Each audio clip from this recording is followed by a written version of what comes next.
1 Samuel 26. The Ziphites went to Saul at Gibeah and said, "Is not David hiding on the hill of Hachilah, which faces Jeshimon?" So Saul went down to the desert of Ziph with his 3,000 select Israelite troops to search there for David. Saul made his camp beside the road on the hill of Hachilah, facing Jeshimon. But David stayed in the wilderness. When he saw that Saul had followed him there, he sent out scouts and learned that Saul had definitely arrived. Then David set out and went to the place where Saul had camped. He saw where Saul and Abner, son of Ner, the commander of the army, had lain down. Saul was lying inside the camp, with the army encamped around him. David then asked Ahimelech the Hittite and Abishai, son of Zeruiah, Joab's brother, "Who will go down into the camp with me to Saul?" "I'll go with you," said Abishai. So David and Abishai went to the army by night, and there was Saul, lying asleep inside the camp with his spear stuck in the ground near his head. Abner and the soldiers were lying around him. Abishai said to David, "Today God has delivered your enemy into your hands. Now let me pin him to the ground with one thrust of the spear. I won't strike him twice." But David said to Abishai, "Don't destroy him. Who can lay a hand on the Lord's anointed and be guiltless? As surely as the Lord lives," he said, "the Lord himself will strike him, or his time will come and he will die, or he will go into battle and perish.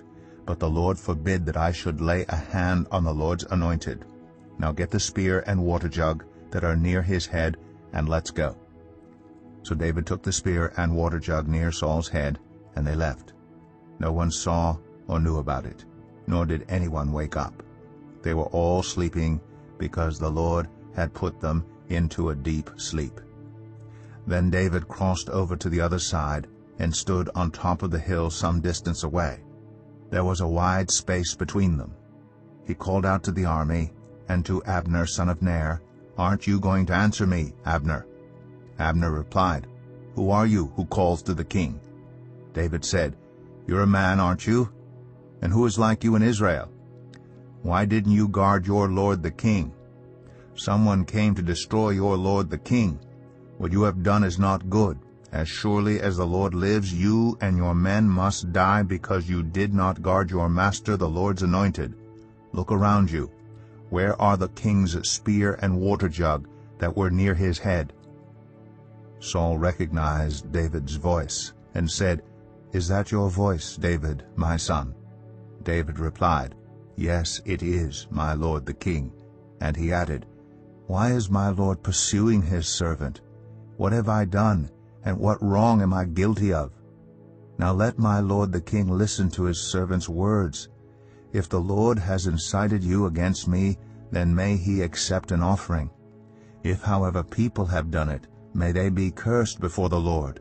They have driven me today from my share in the Lord's inheritance and have said, 'Go serve other gods.'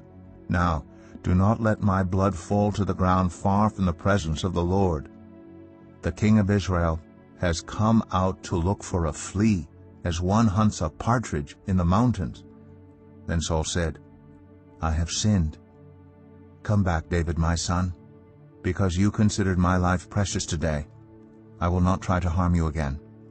Surely I have acted like a fool and have been terribly wrong." "Here is the king's spear," David answered. "Let one of your young men come over and get it. The Lord rewards everyone for their righteousness and faithfulness. The Lord delivered you into my hands today, but I would not lay a hand on the Lord's anointed. As surely as I valued your life today, so may the Lord value my life and deliver me from all trouble." Then Saul said to David, "May you be blessed, David my son. You will do great things and surely triumph." So David went on his way, and Saul returned home.